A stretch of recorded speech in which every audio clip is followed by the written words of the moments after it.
यमुना तट के तटबंधों का जायजा लेने के लिए स्पीकर हरविंदर कल्याण पहुंचे हैं, क्योंकि आने वाले दिनों में बरसाती सीजन शुरू होने वाला है। आसपास के ग्रामीणों को, किसानों को किसी प्रकार की दिक्कत ना आए। दोस्तों नमस्कार, मैं संजय शर्मा, आप देख रहे हैं 9 PM। यमुना तट के तटबंधों का जायजा लेने के लिए स्पीकर हरविंदर कल्याण पहुंचे हैं, क्योंकि आने वाले दिनों में बरसाती सीजन शुरू होने वाला है। आसपास के ग्रामीणों को, किसानों को किसी प्रकार की दिक्कत ना आए, उसी के तहत आज दौरा किया जा रहा है। अधिकारियों से चर्चा की जा रही है, तटबंधों का मुआयना किया जा रहा है, ताकि सभी तटबंधों का कार्य समय के रहते पूरा किया जा सके।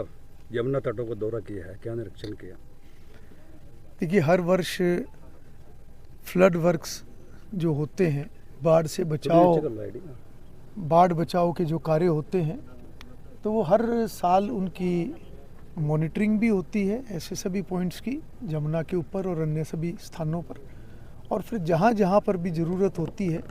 वहाँ पर बाढ़ बचाव के जो भी प्रोजेक्ट्स होते हैं उसको सरकार सैंक्शन करके, अप्रूव करके फिर उनको बरसात से पहले पूरा किया जाता है। और जैसा कि हमारा पिछले 2 वर्ष पूर्व का जो एक अनुभव रहा है, जब एक बेमौसमी अधिक वर्षा और जिस प्रकार से पहाड़ों में ज़्यादा वर्षा के कारण बाढ़ का एक प्रकोप बना था और एक पूरा खतरा मंडराया था कई पॉइंट पे, और एक पॉइंट पर जमुना का बांध टूटा भी था इंद्री की तरफ, जिससे बहुत भारी क्षति भी हुई थी। और कुछ पॉइंट ऐसे थे जिन पॉइंट्स पे जमुना बिल्कुल टूटने के कगार पर थी जी। और उन सभी बातों को ध्यान में रखते हुए पिछले साल भी बहुत सारे पॉइंट्स को मजबूत किया गया, और मजबूत स्टड और मजबूत रिवेटमेंट्स जहाँ जहाँ जिस पॉइंट पर और जहाँ कोई रिपेयर की ज़रूरत थी, जिस प्रकार की आवश्यकता थी, उस प्रकार के सभी प्रोजेक्ट्स बनाकर सरकार ने अप्रूव किए थे और उन सबको धरातल पर बनाया गया था। उसी तरीके से फिर पिछले वर्ष भी ये सारे पॉइंट्स चेक किए गए थे, और कुछ और पॉइंट्स ऐसे ध्यान में आए थे जहाँ पर अभी और मजबूती की ज़रूरत थी। उस नाते से करनाल ज़िले में 6 ऐसे पॉइंट चिन्हित किए गए थे जहाँ पर अभी नए स्टड्स की ज़रूरत थी या रिपेयर की ज़रूरत थी या रिवेटमेंट्स की ज़रूरत थी। उन सभी पर अभी काम चला हुआ है, मटेरियल साइट पर लाया जा रहा है। सभी जगह लगभग 70-80% जो है मटेरियल पहुँच चुका है, और लक्ष्य है कि 30 जून से पहले ये सारे फ्लड वर्क्स कंप्लीट हों। और उसके साथ साथ मैंने अधिकारियों को ये निर्देश भी दिए हैं कि किसी प्रकार की कोई ऐसी इमरजेंसी सिचुएशन हो तो उसका पहले से ही एक हमारा प्लान तैयार होना चाहिए,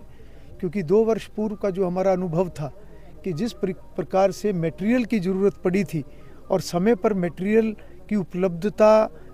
होने में मुश्किल जो आई थी, और फिर NFL और अन्य स्थान थर्मल आदि स्थानों से पत्थर का इमरजेंसी में सारी जगहों से जो प्रबंध किया गया था, तो ऐसे प्रबंध सभी एडवांस में करके रखे जाएं, ताकि कोई ऐसी सिचुएशन अगर बनती है तो उसमें प्रशासन, सरकार का एक तालमेल, विभाग का तालमेल, और कोई भी ऐसी स्थिति को संभालने में उस समय में सभी सक्षम रहें। तो आज मैंने कुछ पॉइंट्स का मुआयना किया है। लगभग 6 पॉइंट्स के ऊपर 17-18 करोड़ रुपए की लागत से ये सभी 6 पॉइंट्स पे फ्लड के जो बाढ़ बचाव के कार्य हैं वो चले हुए हैं, और बीच बीच में भी कहीं और भी चीज़ें कोई ध्यान में आती हैं। इसीलिए मौके पर विज़िट करने का लाभ ये होता है कि जो भी आसपास के ग्रामीण होते हैं, जो लोग होते हैं, उनको धरातल की जानकारी बहुत ज़्यादा होती है जी। और पिछला भी हमारा अनुभव ये रहा है कि जब भी हमने मुआयना किया है, जब भी हमने विज़िट की है, तो लोकल लोगों से जो सुझाव आते हैं वो बड़े कारगर होते हैं। तो हम समय समय पर लोगों से सुझाव लेते रहते हैं, और उसमें अगर कोई ऐसा विषय आता है तो उसको विभाग को देते हैं, विभाग उसको एग्जामिन करता है, और जहाँ ज़रूरत होती है फिर उन कामों को आगे बढ़ाया। लालनूपुरा का अनुभव बड़ा कड़वा रहा था, उस हिसाब से कोई नई ड्राइंग तैयार की गई है या कुछ विशेष ऐसा काम हो कि ग्रामीणों को दिक्कत ही ना आए, जैसे आपने कहा कि एक्स्ट्रा प्रबंध हो? देखिए, पिछले साल केवल लालूपुरा के साथ जो तट बांध हैं उन्हीं पे लगभग 12-13 करोड़ रुपए की लागत से काम हुए थे जी। और मैं समझता हूँ कि जितने ये काम हुए हैं वो बहुत अच्छी गुणवत्ता के साथ हुए हैं, और इस प्रकार का मुझे लगता है कि आसपास जो ग्रामीणों ने भी बताया है कि इतने मजबूत जो काम हैं स्टड्स के, ये बहुत उन्होंने कभी इस प्रकार के देखे नहीं हैं। और मैं समझता हूँ कि आज यमुना का जो एक बहाव है वो समय समय पर कई बार बहाव जो है वो बदल भी जाता है, उस कारण से भी कई बार चुनौतियाँ आ जाती हैं। परंतु जितनी चीज़ें ध्यान में हैं और जो अनुभव रहा है उस